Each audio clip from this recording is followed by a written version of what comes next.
Chapter 1: The Rooftop Secret. The rooftop was quiet that morning, too quiet for a Monday. The wind carried the faint smell of rain and concrete, brushing against my hair as if to remind me I shouldn't be here. Classes had already started downstairs, but I wasn't in class. Instead, I was sitting cross-legged beside a half-empty cup of noodles, watching the steam curl up into the cold air. It felt like the only place in the world where I could breathe. My name's Emma Carter, 17 junior year, and lately, a professional at pretending everything's fine. The truth, it's not. Ever since that money thing happened last week, the missing class funds people stopped looking at me the same way. They whispered in hallways, paused when I walked by. Even Maya, my best friend since freshman year, started keeping her distance. So here I was again, hiding on the rooftop with a cheap meal and my sketchbook. The sky looked heavy, like it was about to cry for me. Then I heard it. A soft creak, metal against metal. The rooftop door. Someone was coming up. I froze. No one ever came up here, not even the janitor. The door opened with a low groan, and before I could move, a familiar voice spoke. "You still come up here, huh?" I turned. There, he was Liam White, the boy with the silver earring. The same one who said he took the blame for me. "Don't sneak up like that," I snapped, my voice sharper than I meant. He smiled faintly. "Didn't mean to scare you. I just wanted to check if you're okay." "Why would you care?" I muttered, looking away. "Everyone thinks I stole the money. Even the teacher." "Yeah," he said, stepping closer, the wind catching his dark hair. "But I don't." The way he said it, quiet, certain, it made something in my chest ache, like I'd been holding my breath for days. "Why?" I asked. "Why'd you do it, Liam? Why say it was you?" He didn't answer. Not right away. Instead, he walked past me, sat on the edge of the roof, and stared down at the soccer field below. "Because sometimes," he said finally, "it's easier to take the fall than to watch someone else get crushed by it." Chapter 1: The Rooftop Secret continued. I sat beside him, leaving a polite inch of air between us. From up here, the shouts below were tiny, like a distant game we'd both quit. "Taking the fall isn't noble," I said. "It's reckless." He huffed to laugh. "You say that like I've never been reckless." The silver earring caught a slice of sun, a quick spark, then gone. "What if they expel you?" "They won't," he said. "They like neat endings. A signed note, a warning, a week of cleaning the gym." He turned his head. "People move on when they get a story that makes sense." "And what's your story, Liam?" His eyes shifted, dark as wet asphalt. "The kind you don't tell at lunch." Wind tugged at my sleeve. I folded my arms against the cold. "Everyone kept asking me why you'd lie for me," I said. I didn't know what to say. "Say I'm an idiot," he offered. "It's not far off." I almost smiled. "I drew you, you know." He blinked. "You what?" In my sketchbook. I tapped the worn cover lying by the cup of noodles. "Not your face." The moment, the door, the light, the sound of it. "You saying you did it." He didn't move for a second, as if the wind had pinned him in place. "Can I see?" I hesitated, then flipped the sketchbook open. Charcoal lines lived there the way memories did, honest. He leaned in, careful, like the page could bruise. "That's not what I looked like," he said softly. "I wasn't that brave." "You looked decided," I said, like someone who'd already lost the argument with himself. He swallowed, then reached into his jacket and pulled out a folded slip of paper. "Found this." It was a receipt, convenience store. "Las 11:42 L2M, 10 packs of instant noodles. Cash."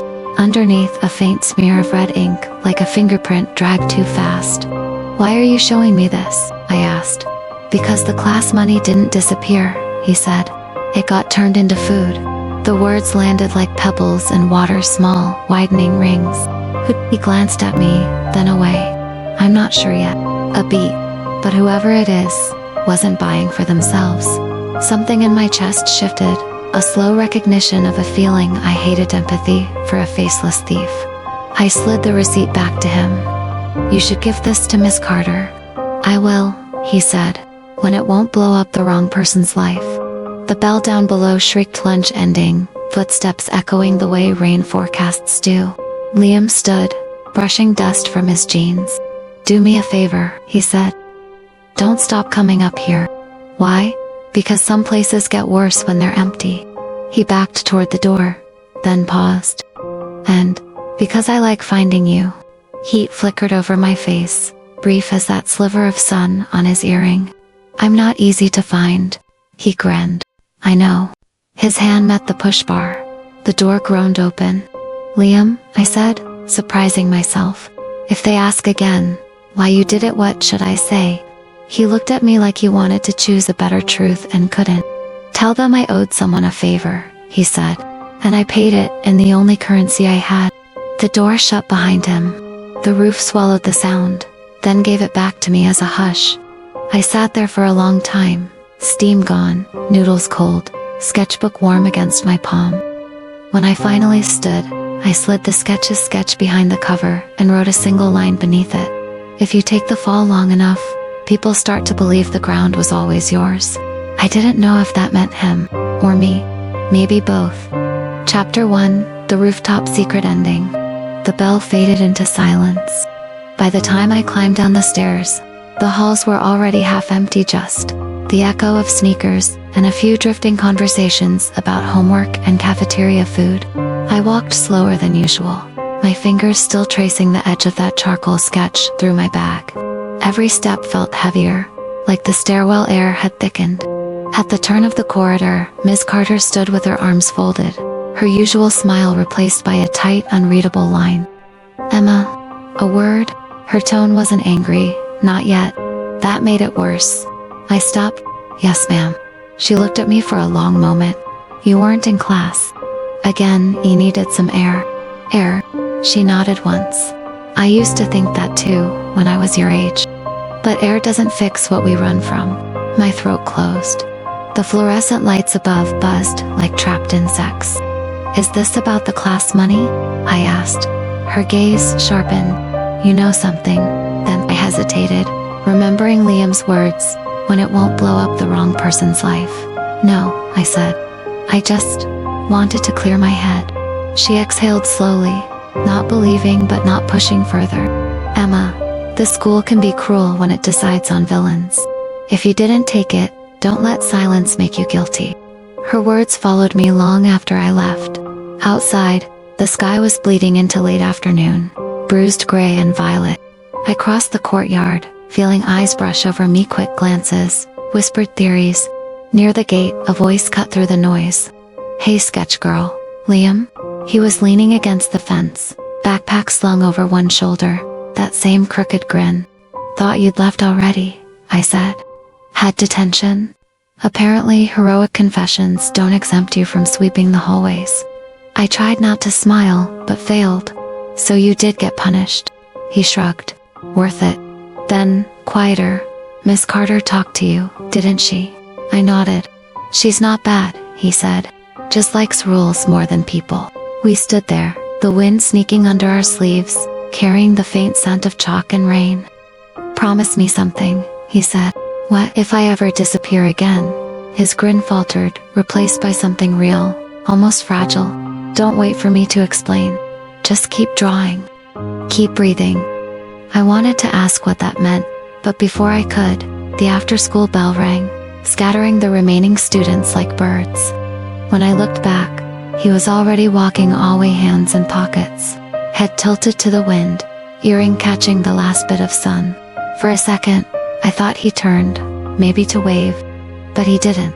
He just kept walking until the crowd swallowed him whole. And somehow, I knew that rooftop wouldn't be as quiet tomorrow. Chapter 2, The Missing Money.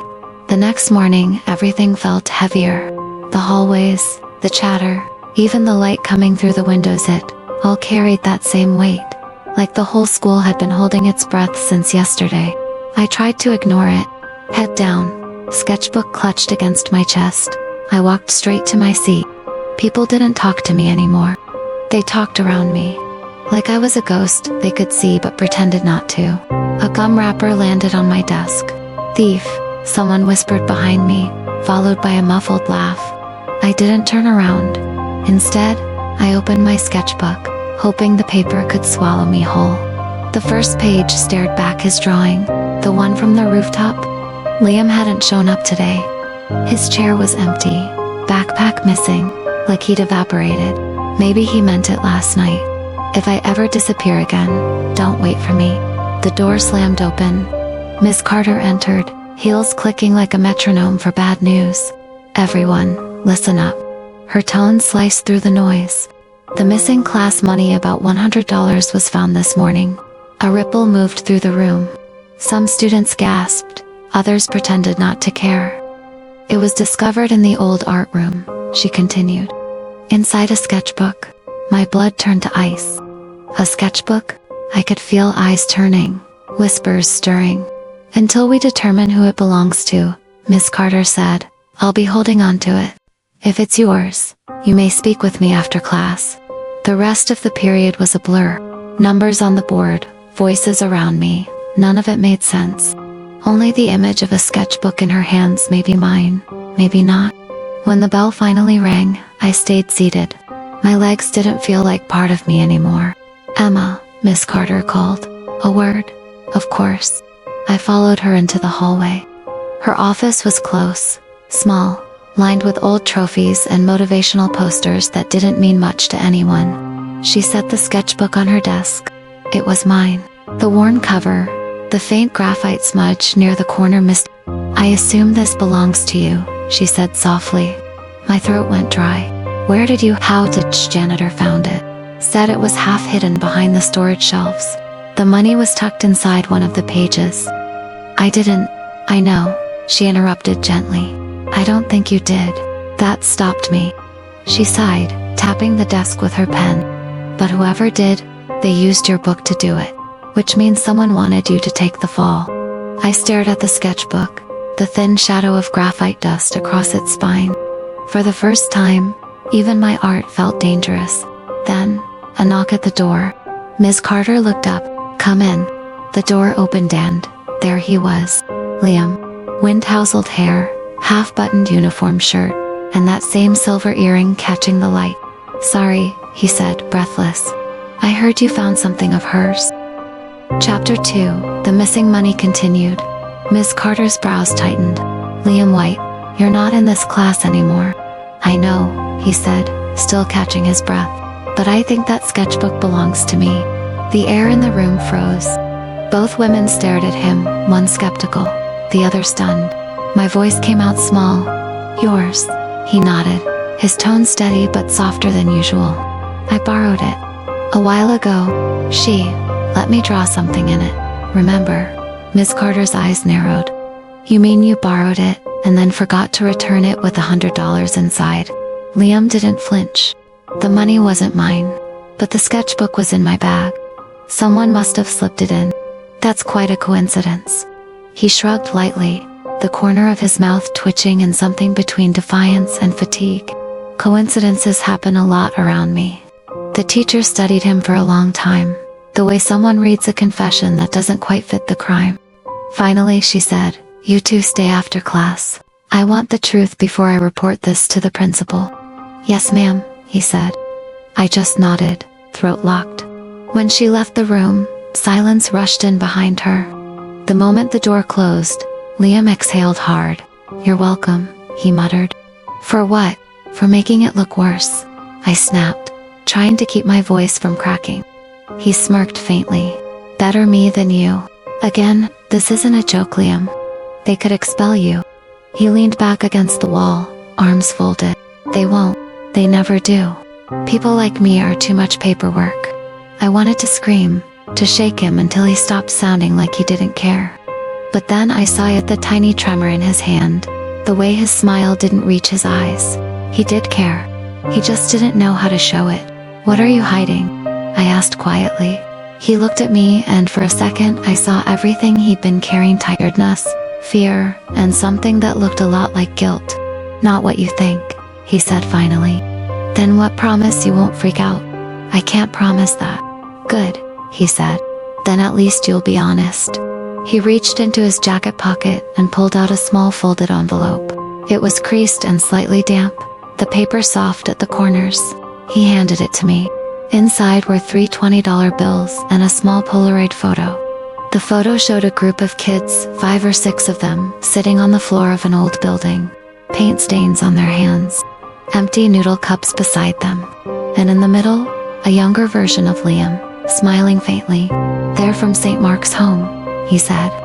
"An orphanage? The money wasn't stolen to buy food for us, it was the food. Someone's been sending groceries every week, anonymously. I found out last month."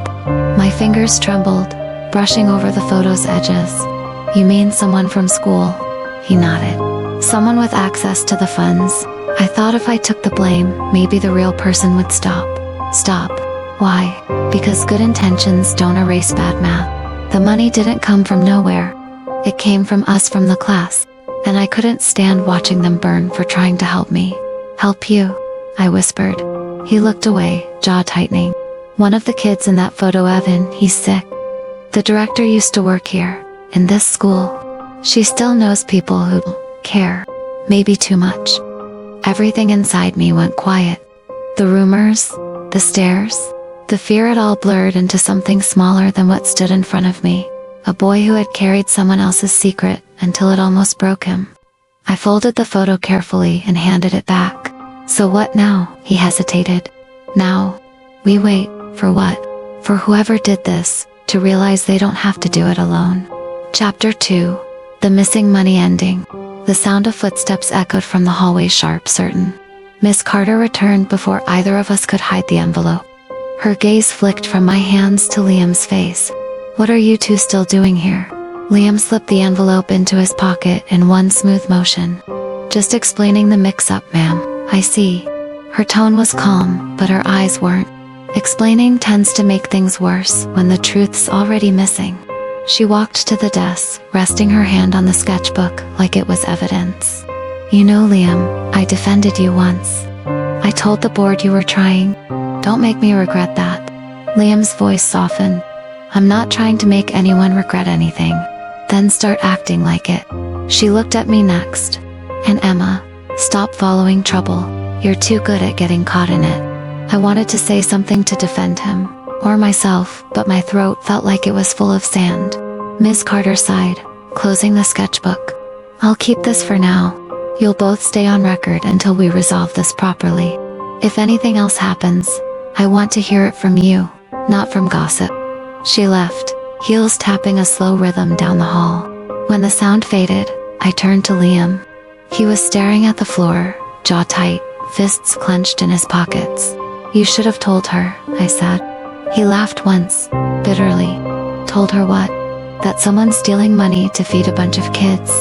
That I've known for weeks and said nothing." "You think that ends well, Liam?" "No, Emma. That doesn't fix anything. It just ruins more people." His voice cracked at the end, small and raw, like something he'd been holding in finally tore loose. I took a step closer. "Then let me help." He shook his head. "You already have. You kept quiet. That's not help. That's hiding." He looked up finally, eyes glassy but defiant. "I can't drag you into this. I promised someone I wouldn't." "Promised who?" He didn't answer, just pulled the envelope halfway out of his pocket, then shoved it back in like it might burn him. "I have to go," he said. "Go where?" "St. Mark's. I need to tell them to stop taking the money alone." He smiled faintly, a tired curve of lips. "It's always been alone." And before I could stop him, he was gone. The school day ended in a blur of whispers. By the time I left the building, the sky was already heavy with rain. I walked to the gate, hoping, foolishly, that he'd still be there. He wasn't. The wind smelled of wet asphalt and distance. Every few steps, I thought I saw him, just another boy in a hoodie, turning a corner, vanishing into the gray. That night, I couldn't sleep. The image of the photograph haunted me.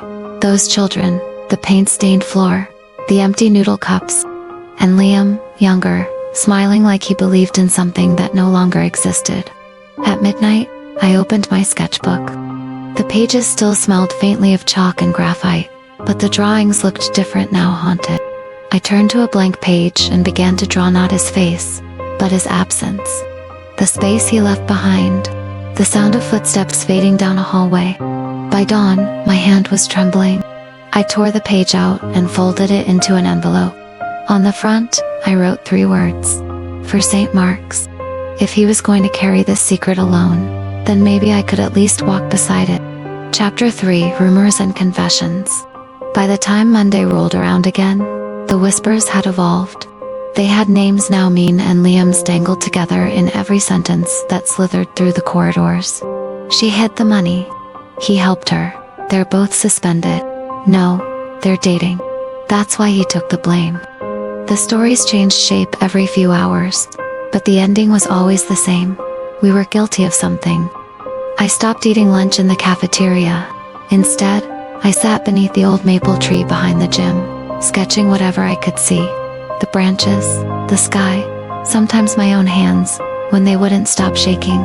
It had been 3 days since Liam disappeared again. No texts, no calls. Just absence, loud and deliberate. Then, on Wednesday, Miss Carter called me to her office. When I stepped inside, she wasn't alone. A man in a gray suit stood by the window, flipping through a folder. He looked up briefly, expression unreadable. "This is Mr. Reed," Miss Carter said. "He's from the district." The man nodded. "Emma Carter, right? We're following up on last week's incident. The missing funds, the recovered sketchbook, the confession." I swallowed. Confession. He closed the folder. Liam White. He withdrew from school yesterday. His guardian requested a transfer. My chest went cold. "What? He's gone, Miss Carter," the man said, turning to the teacher. "Officially, and his record will reflect the disciplinary action." Miss Carter's jaw tightened. "That's unnecessary. He wasn't proven guilty." Mr. Reed gave a thin, bureaucratic smile. "He confessed in writing. That's sufficient." I felt the words like a punch to the stomach. He confessed again. Only this time, I hadn't even been there to stop him. "Where did he go?" I asked. The man checked his papers. No address listed. "The guardian's contact is marked confidential." Miss Carter stood abruptly. "That's absurd. He's still a minor. We can't just let him vanish into thin air." "Miss Carter," the man said coolly, "some students choose a different path. The district can't interfere." He left the office, door closing with an official, final click. The room went silent. The afternoon light broke through the blinds and fractured lines, cutting across Miss Carter's desk and my shaking hands. She spoke first. "Emma, you cared about him, didn't you?" It wasn't a question I could answer, so I didn't. Instead, I reached into my bag and pulled out the envelope I'd made, the one labeled for St. Mark's. I placed it on her desk. "What's this?" she asked. "Proof," I said softly, "that he wasn't lying." She hesitated before opening it. Inside were my drawing of Liam's absence and a note I'd written beneath it. "If truth hurts more than lies, we still owe it to the ones who can't speak for themselves." Miss Carter's eyes flicked across the page, then back to me. "You went there, didn't you?" "St. Mark's," I nodded. "I tried, but the gates were locked, and the building looked abandoned." Her face went still. "Abandoned. Windows broken. No lights." The sign was half fallen. Miss Carter sank slowly into her chair, whispering something like a prayer. "Dear God, what's wrong?" I asked. She looked up, pale. "Emma, St. Mark's closed 2 years ago. It hasn't existed since the fire." The word fire hit me like static. Fire. The photograph flashed in my mind. The paint-stained floor, the children, the empty cups, and behind them, a wall I hadn't noticed before. Scorched black. The room tilted. My pulse thundered in my ears. "Then, what did I see?" I whispered. Miss Carter didn't answer.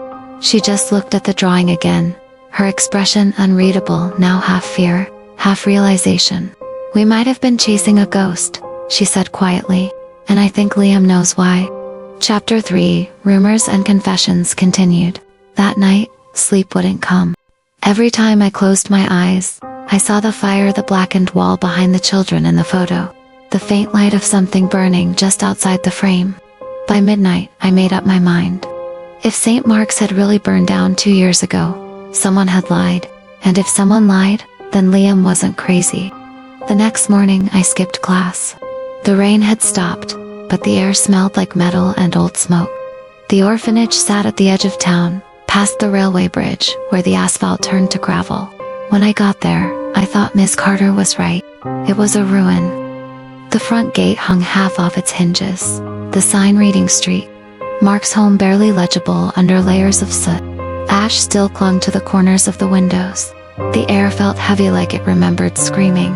I pushed the gate open and stepped inside. The courtyard was silent except for the crunch of my shoes.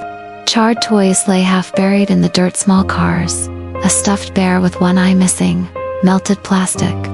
And then, something new.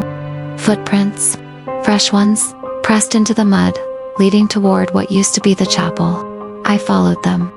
Inside, the walls were scorched black, the air thick with dust and memory.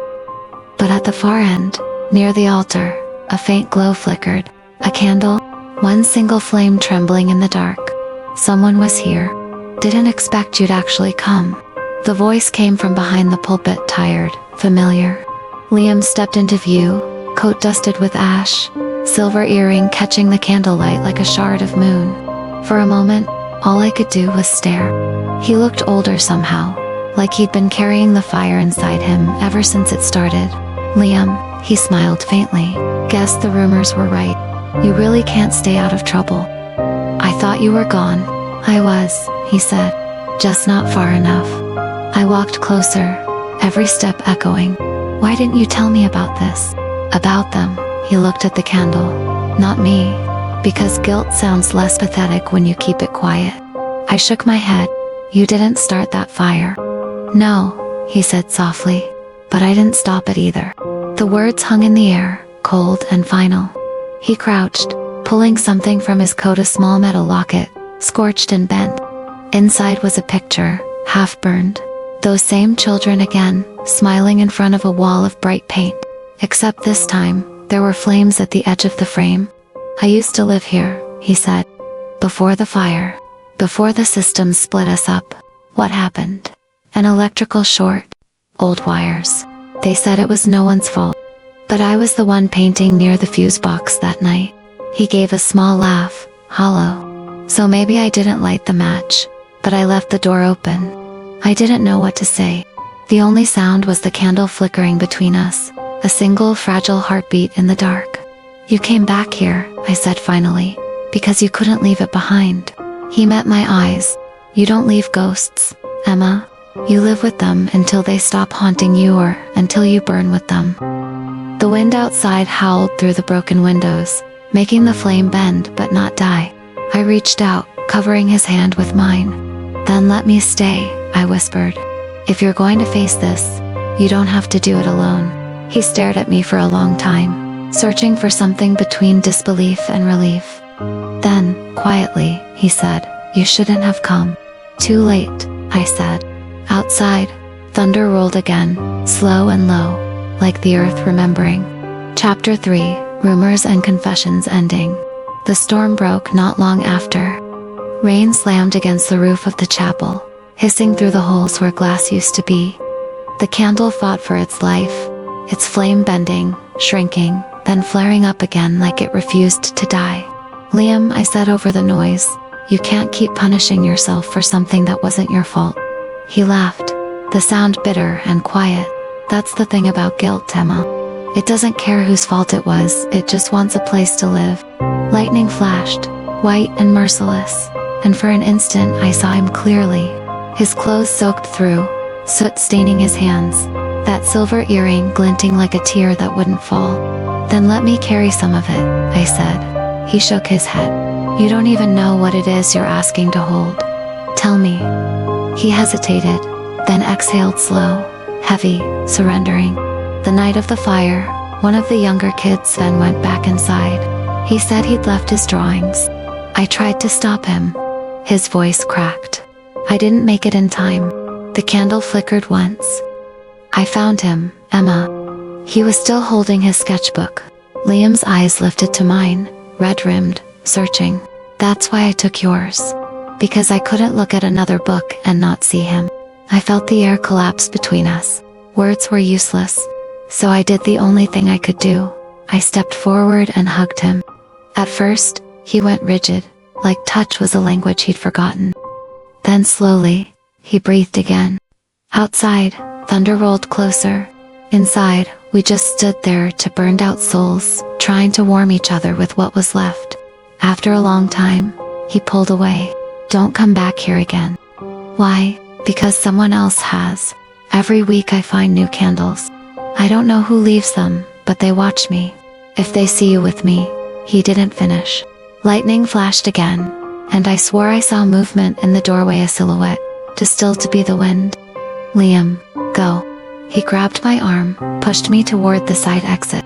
Please. The door burst open as thunder split the sky. Rain hit my face, cold and blinding. Behind me, his voice echoed once more. Don't look back. I ran. Down the stairs, through the gate, into the storm. When I finally turned around, the chapel was a blur of shadow and light. One candle still burned inside. And for just a second, I thought I saw two. Chapter 4, The Goodbye We Never Said. I didn't see Liam again for 4 days. For long, heavy days filled with questions no one could answer and silences that felt like punishment. The school carried on as if nothing had happened. Tests, bells, gossip. But to me, everything sounded muted, like I was living underwater. Every night, I dreamed of fire. Not the kind that burned buildings, but the quiet kind, the one that stays behind your ribs, waiting. On the 5th day, a letter arrived. It was in an unmarked envelope, left inside my locker, no return name, only 2 words on the front, for Emma. Inside, there was a single page of lined notebook paper, folded twice. The handwriting was unmistakable, sharp, slightly slanted. If you're reading this, I guess I'm gone again. Don't come looking for me. There's nothing left to save here, and too many things I can't fix. But I needed you to know thank you for seeing me when no one else did. And I'm sorry. I kept the truth from you. The second candle wasn't for me. It was for him. That last line hit like a bruise. I could almost hear his voice saying it, steady, quiet, final. I read it over and over until the ink blurred. Then, something fell from between the folds. A photo. The same group of kids from before, but this one was different. No fire, no soot, just sunlight. They were standing in front of the chapel, laughing. And there, in the back row, was someone I hadn't noticed before. A boy with dark hair, smaller, standing close beside Liam. Evan. He looked exactly like Liam had described in, pale, but smiling wide enough for both of them. I flipped the photo over. On the back, in faded ink, it read, "To Liam for keeping me warm that night." The handwriting was childlike. My hands shook, because suddenly, I understood the second candle. It wasn't just remembrance. It was apology. That evening, I went back to the rooftop. The air smelled like wet grass and iron, and the city lights blurred in the distance like floating stars. I sat in our usual spot, cross-legged, the same way I had the first day. Only this time, there was no steam, no laughter, no footsteps behind me. Just the wind, and the faint hum of something unresolved. I took out the photo, set it beside me, and whispered into the night, "Wherever you are, I hope you found him." A single tear slid down my cheek before I even realized it. And then, something small and golden caught my eye. There, near the railing, half hidden under a loose tile, was a candle, unlit. I picked it up. The wax was smooth, unused. Tied around it was a piece of paper, thin and fragile from the wind. It said, in his handwriting, "Light it when you're ready to forgive yourself." The rooftop spun slowly around me. Sky, city, wind, memory, and for the first time in weeks, I finally let myself cry. Chapter 4, The Goodbye We Never Said, continued. The next morning, I woke before sunrise. The candle from the rooftop sat on my desk, untouched. For hours, I just stared at it, wondering how something so small could carry so much weight. When the first light cut across the horizon, I made a decision. If Liam couldn't come back, then I would go where he couldn't, to St. Mark's. Not the ruin, but the place beyond it, the one he had never been able to reach. The town bus left at 7:30 a.m. The driver didn't ask questions when I said the name. Maybe he'd heard it before. Maybe everyone around here had. The road wound through fog and old fields, the kind that looked like they'd forgotten what color used to be. By the time the bus stopped, the sun had climbed high enough to turn the mist into gold.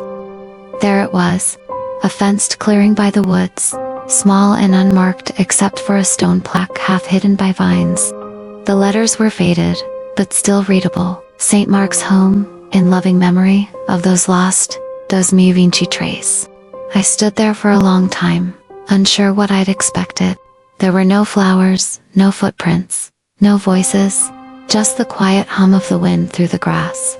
I took the candle from my bag and knelt by the stone. My hands trembled as I struck the lighter. The flame caught instantly, soft and steady.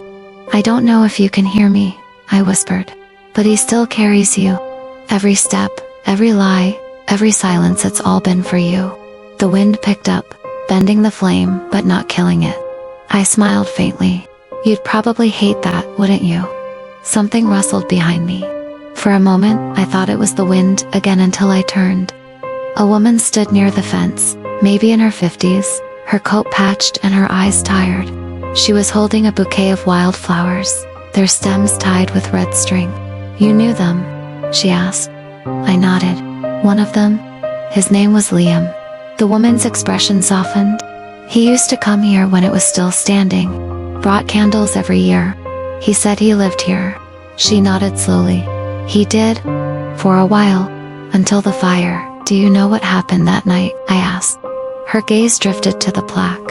"Short circuit," they said. "But sometimes buildings burn for reasons people can't see." She laid the flowers down beside the candle and smiled faintly. "I was the caretaker then. He was always painting. Said he wanted to color the walls so the kids wouldn't feel so gray." Her voice trembled. "When the fire started, he was the one who woke the others. Saved 3 of them before the roof came down." I froze. "He never told me that." "Of course he didn't," she said. "Guilt makes heroes forget they were ever brave." The woman turned to leave, then paused. "If you see him again, tell him we still light a candle for him too." And then she was gone, fading into the mist like she'd stepped out of another time. I looked back at the flame. It burned brighter now, as if the air itself had started remembering. Liam hadn't been running from guilt. He'd been running from gratitude he didn't think he deserved.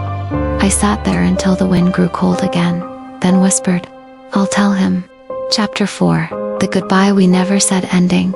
When I returned to the city, the air felt lighter, like the storm had finally passed, but left something fragile and clean in its wake. I hadn't planned to go back to school that day, but my feet took me there anyway, like they knew something I didn't. The hallways looked the same, yet everything in me felt different. I wasn't hiding anymore. As I opened my locker, something slipped out, a small brown envelope, the edges worn and rain-stained. There was no name on it, just a faint ink mark shaped like an L. Inside was a folded letter and a thin strip of film negative, the kind old cameras used. The letter read, "I don't know if this will find you. I left before they could ask more questions." Maybe that was cowardice, or maybe it was mercy. But there's one thing I couldn't leave behind. There's a box buried under the maple tree behind the gym. Inside are the sketches I never finished, the others, ours. If you find it, don't return it. Just keep it somewhere the light can reach. Because that's what you did for me. I thought fire was punishment, but maybe it's also a way to begin again. If we ever meet again somewhere without smoke or silence, light the candle, and I'll know you forgave me. The film negative slipped from my fingers and caught the sunlight. For an instant, it glowed amber red, and I could just barely make out the faint outline of 2 silhouettes standing in front of the chapel ruins. One tall, one small, both holding candles. My throat closed. I pressed the film against the window and whispered, "I forgive you." That evening, I went behind the gym, to the old maple tree where it had all started. The ground was soft from the rain. It didn't take long to find the wooden box, buried shallow, almost as if he'd wanted someone to discover it. Inside were pages of drawings, charcoal, sketches of faces I'd never seen, the children from the orphanage, and one unfinished portrait of me. He'd drawn my hands open, holding nothing. Beneath it, in faint pencil, because she never took, only gave. My chest ached, but for the first time, it wasn't the kind of pain that burned. It was the kind that healed. I placed the candle from my bag beside the box and lit it. The small flame swayed in the evening breeze, steady, unwavering. For a long time, I sat there watching it, the world quiet around me except for the whisper of leaves. And in that stillness, I realized this wasn't an ending. It was the space between loss and forgiveness, the pause before a new kind of light. Chapter 5, The Light Remains. Spring came quietly that year, the kind of spring that didn't announce itself with blossoms or birds, just a gentler sun and the faint smell of wet earth after months of cold. It had been nearly 6 months since Liam's letter. 6 months of silence that somehow didn't hurt anymore. People forgot, of course. They always do. The rumors faded, new ones took their place. Even Miss Carter stopped glancing at the rooftop door whenever she passed it. But I didn't forget. I couldn't. Instead, I drew every day, faces, fire, wind, rain, everything that could carry what words couldn't. By the time the art fair came around, I had finished a whole series. I called it The Ones We Don't Remember. It wasn't about loss, not really. It was about what remained. On the morning of the exhibition, the gallery was quiet, except for the sound of soft footsteps and whispered awe. Sunlight filtered through the skylight, landing directly on the centerpiece. A large canvas, painted in muted colors and warm light. It showed a rooftop at dusk. 2 figures sitting side by side, one holding a candle. The flame glowed faintly, caught between day and night. A small placard beneath it read, "Dedicated to those who stayed when it hurt too, and to the boy who taught me that forgiveness is just another kind of fire." I stood there for a long time, watching strangers stop, linger, move on. They didn't know his name, but somehow, they always paused before that painting, as if they could feel what I'd hidden there. Miss Carter came up beside me. "You've done something beautiful, Emma."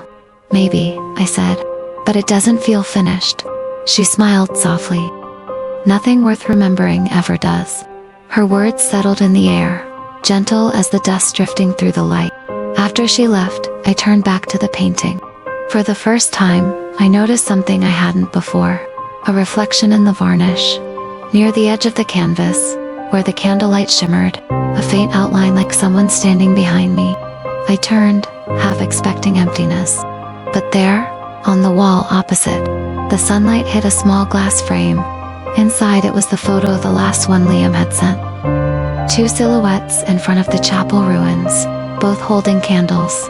Someone, maybe Miss Carter, maybe fate had hung it there without a label.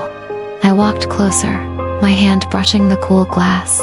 Outside, the day had begun to fade, and the light shifted, making it look like the candles were flickering again. And in that moment, I knew. Some stories don't end. They just keep burning quietly, in the places where light refuses to die. Chapter 5, The Light Remains ending. The gallery closed at 9. Most of the paintings were covered again, their stories folded back into silence, until someone else came along to listen. I was the last to leave. The night outside was cool and soft, the kind of darkness that didn't feel empty, just waiting. The city lights flickered below the clouds, and in the distance, the school rooftop cut a faint shape against the horizon. For a moment, I stood there, unsure if I should go home or walk that way. But some part of me already knew the answer. The climb up the old stairs felt slower than I remembered. Every step carried an echo of the first day we'd met. The noodles, the laughter, the quiet. When I pushed the rooftop door open, the wind rushed past me, smelling faintly of rain and iron just like before. The sky stretched wide and deep, stars scattered thinly like forgotten confessions. I almost laughed, because it was exactly how it had begun. Except this time, I wasn't running from anything. I walked to the middle of the roof, to the spot where the tiles were still cracked from that storm months ago. Something glimmered there, faint and golden. A candle, half burned. The wax had melted unevenly, but the wick was clean, as if someone had just snuffed it out moments ago. Beside it, a small folded paper, weighed down by a smooth stone. My hands shook when I picked it up. The note said only, "You found it. That means you're ready." I'm not there anymore, not really. But some things don't need bodies to stay.